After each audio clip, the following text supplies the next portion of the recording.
तो जो अहले बैत का सिलसिला है, तो अहले बैत का सिलसिला नबी के आगोश में शुरू हुआ है। नबी के आगोश में इनका परवरिश हुआ है। चाहे अली हो, फातिमा जहरा हो, हसन हो, हुसैन हो, ये चार अहले बैत हैं और नबी को मिला करके पंजतन पाक का दायरा ये कायम हो जाता है। लेकिन पंजतन पाक का दायरा माने मासूम से जुड़ा हुआ है, और मासूम से जुड़े होने के नाते यह दायरा को पंजतन पाक कहा गया है। अब चार के अलावे अब हम सहाबियत की तरफ आएंगे तो कोई भी सहाबा ऐसा नहीं है जिनका कि परवरिश जो है, उनका परवरिश का आगोश जो है माने मासूम के आगोश में हुआ। उनका परवरिश करने वाला काफिर था, बुत परस्त था। हर सहाबा का परवरिश काफिर और बुत परस्त के आगोश में हुआ है, ये बिल्कुल क्लियर है। लेकिन अहले बैत का परवरिश जो है मासूम के आगोश में हुआ। तो जो मासूम के आगोश में जिनका ज़िंदगी का शुरुआत ही हुआ है, उनके करीब कुफ्र आ नहीं सकता है, कुफ्र ही नहीं आ सकता, कुफ्र से बिल्कुल मुक्त है। अब चूँकि आयत मुबाहला में ये मासूम के आगोश में जिनका परवरिश हुआ था, जिन पर ये कॉन्फिडेंस था नबी का, उन्हें कि तुम अपनी सच्चों को लाओ, हम अपनी सच्चों को लाओ, तुम झूठों पर लानत करो, हम झूठों पर लानत करें। ये आयत मुबाहला का एक अहम कंसेप्ट है। नबी ने जिन पर कॉन्फिडेंस था उन्हीं चार सच्चों का आयत मुबाहला में पेश किए। चार कला किसी और को पेश नहीं किए हैं। माने चार वो पेश किए हिस्से हैं कि क़यामत तक जो है इनकी सत्यता पर हम उंगली नहीं उठा सकते हैं, इनकी मासूमियत पर उंगली नहीं उठा सकते हैं। अब इनके दायरे में आपका अकायद है, ये मोमिन का कहा जाएगा, वो दायरा मोमिन से जुड़ा हुआ है। इस दायरे को बाहर आ जाएंगे तो ये जो है कुफ्र, मुनाफिक कुछ भी कर सकते हैं वहीं से। लेकिन है कि इनके दायरे में रह करके जो इबादत करेंगे उस इबादत को सलात कहा जाता है। मैंने पंजतन पाक के मार्फत में इनके दायरे में रह करके जो इबादत होती है उसको सलात कहेंगे। इनके दायरे को छोड़ देंगे, इनसे इनको अलग कर देंगे तो वो सलात नहीं रह जाएगा, सिर्फ नमाज रह जाएगा। अब जैसे जंग सिफिन, जंग करबला है। जंग सिफिन में एक तरफ मौला अली की नमाज चल रही थी, एक तरफ मौला अली के दुश्मनी में लश्कर माविया की नमाज चल रही। जो अहले सुन्नत के बड़े बड़े आलिम हैं, क्योंकि हिंदुस्तान का बहुत माना जाना इदारा है नदवातुल, जो कि लखनऊ में मौजूद है, और एक इदारा और है सहारनपुर देवबंद का। ये दो देवबंद का जो ये दोनों इदारे अहले सुन्नत के माने जाने इदारे माने जाते हैं। मैंने कुछ दिन पहले मैं गया, उस इदारे के जो बड़े बड़े उलमाए दीन थे उनके सामने मैंने सवाल रखा कि आप उलमाए दीन हैं, इस सवाल का जवाब जितना बेहतर आपसे मिल सकता है उतना बेहतर आज के डेट में कोई ऐसा आलिम नहीं कि इनसे हम सही जवाब पा सकते।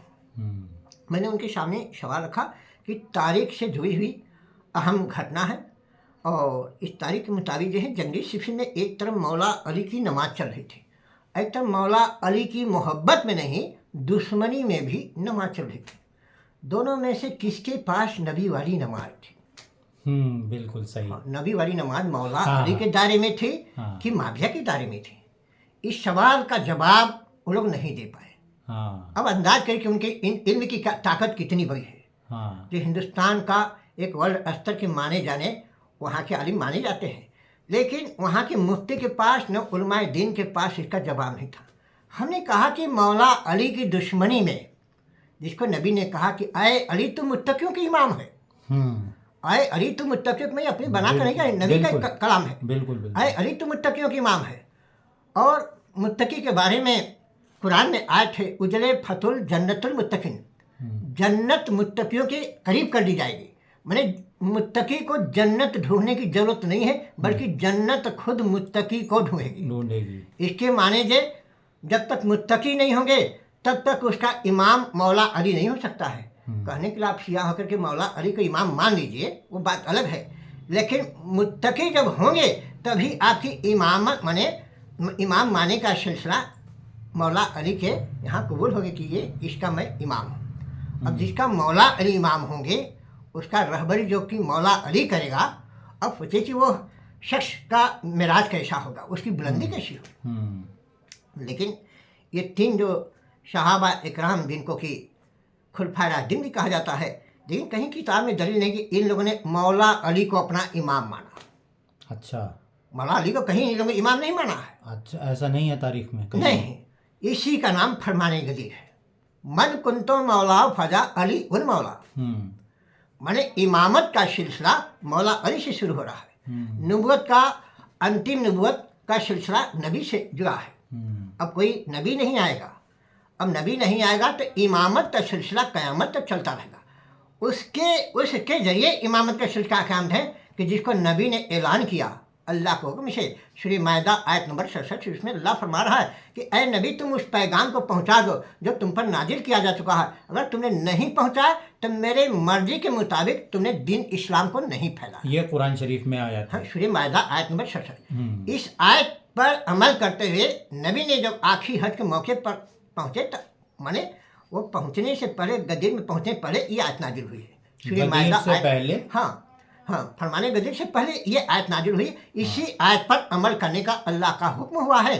तब नबी जो है फरमाने गदीर के मुताबिक जो है उन्होंने आगे जो निकल गए थे उनको पीछे लौटाए, और जो आ रहे थे गदीर तक पहुंच रहे थे। क्योंकि गदीर एक ऐसा जगह है जहाँ पर कि वहाँ से कई जगह के लिए रूट निकलता था।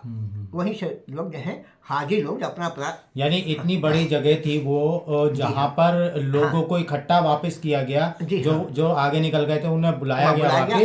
इसका मतलब काफी बहुत ज्यादा इम्पोर्टेंट ये बात थी। जी हाँ, अल्लाह का हुक्म था। जी हाँ। तो नबी ने इस आयत पर अमल करते हुए ऐलान किया अल्लाह की मर्जी से, मन तो मौला फजा अली उन मौला, जिसका मैं मौला उसका अली मौला। जो लोग मुझे अपना इमाम मानते हैं, पथ प्रदर्शक मानते हैं, मुझे रोशनी दिखाने वाला मानते हैं, उनका भी माने वो माने इमाम और पथ प्रदर्शक मौला अली है। ये बात रसूल खुदा सल्लल्लाहु अलैहि वसल्लम ने कही गदीर के मैदान में। क्यों अली के लिए ऐलान हुआ है, इसके पीछे एक वजह है भाई। जो अंतिम इस दूत के पास जो अल्लाह का पसंदीदा दिन इस्लाम को खड़ा करने का, पूरी दुनिया के अंदर फैलाने का जो अधिकार अल्लाह ने दिया, वो था कि माने 1,23,999 नबी पैगंबर रसूल नबी से पहले आ चुके हैं। तो ला इलाहा इल्लल्लाह की बुनियाद पर जितना अंबिया आए उनका बुनियाद क्या था? ला इलाहा इल्लल्लाह था।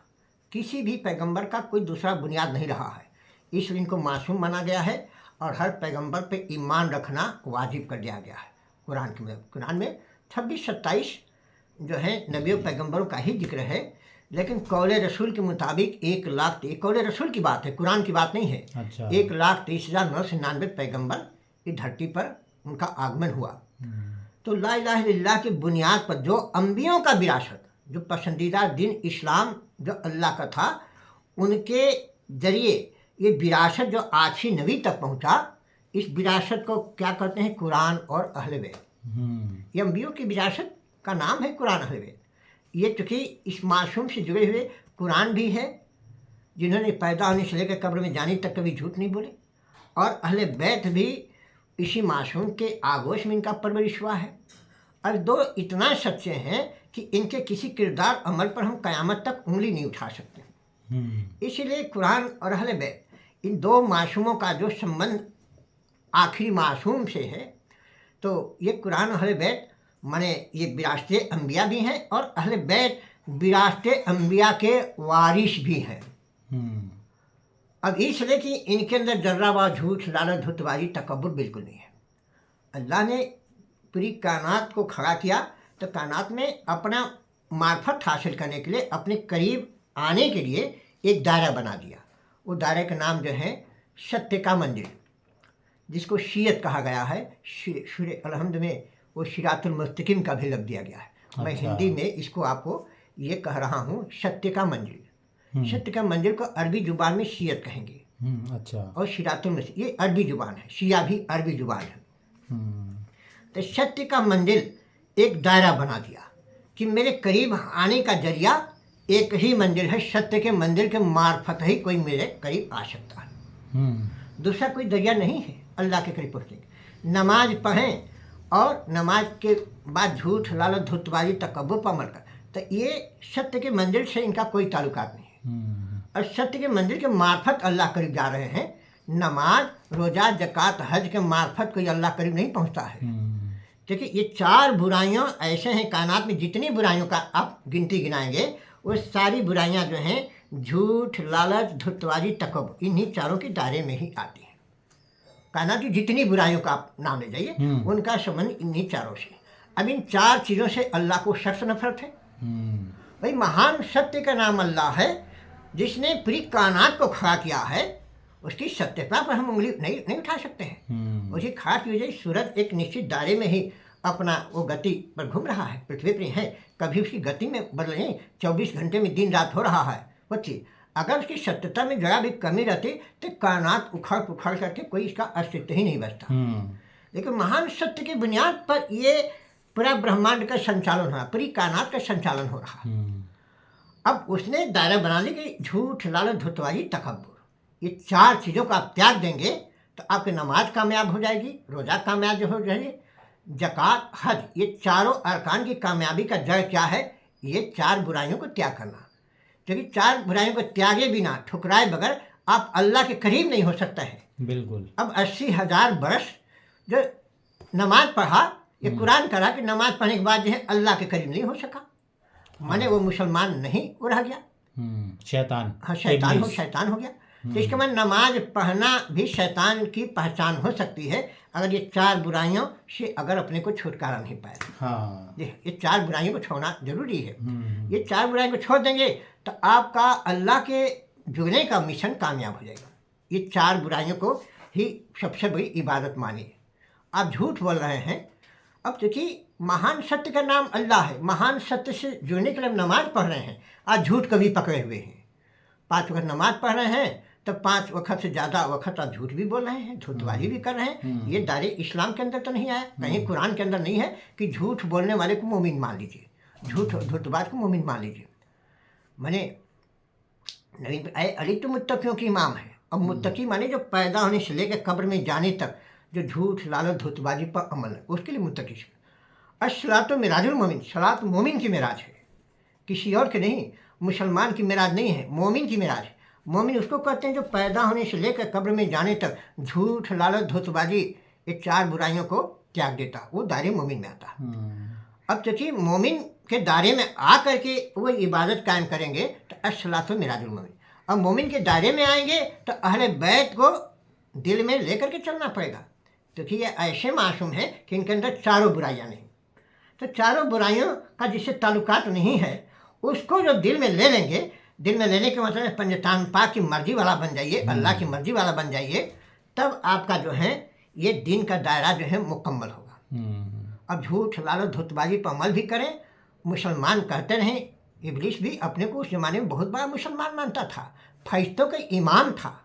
फरिश्तों के इमाम क्या कोई साधारण व्यक्ति बन जाएगा? जन्नत का सरदार था, कोई साधारण चले, उसके बावजूद भी वो मुसलमान नहीं रह गया। अगर नमाज के अंदर इतनी बुलंदी थी तो आज उसको क्यों नहीं मुसलमान मानते हैं? किसी भी आलिम से सवाल करिए क्या पालमे दिन है, नमाज को इतनी आखिर नबी तक पहुंचा था, उस विरासत का नाम कुरान और अहले बैत है। अब इन्हीं में से किसी एक को जो है वो विरासत अंबिया का वारिस बनाना है। तो कुरान जो है बोलता हुआ कुरान नहीं है, खामोश कुरान है, और अहले बैत बोलते हुए कुरान है।